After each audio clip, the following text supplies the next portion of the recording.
play around with the moves, drill holes in the moves. But there's no formula as such. Just get a soft tyre at the rear. Obviously the Mission soft tyre is really good.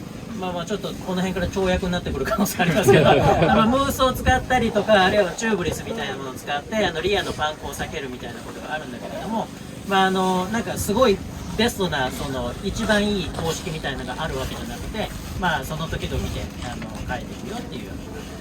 Also lowering the gearing is good. The sprockets is 11.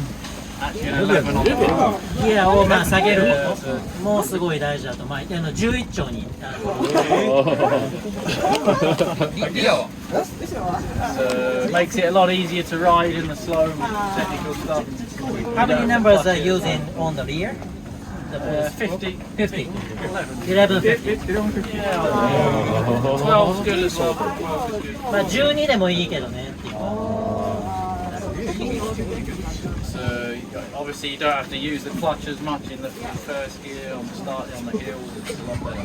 ファーストの一足使ってクラッチ操作してるっていうことを考えるとそれぐらいのバランスがいいんじゃない。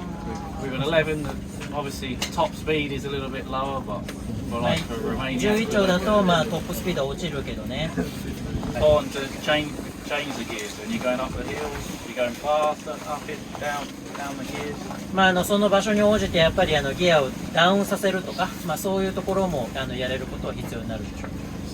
Different to other sports, circuit more predictable, hard enduro. We have to adapt all the time.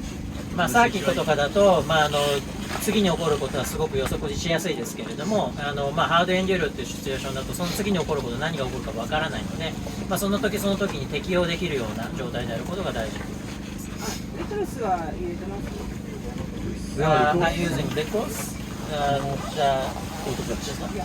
No, that's just the cover, standard clutch. カバーだけだ。Does anybody have friction? リコルス使ってる人いますか？ Hell no!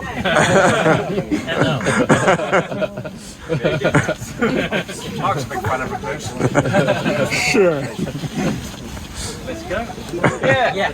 じゃあやりましょうか。Yeah, get warmed up and then. Woohoo!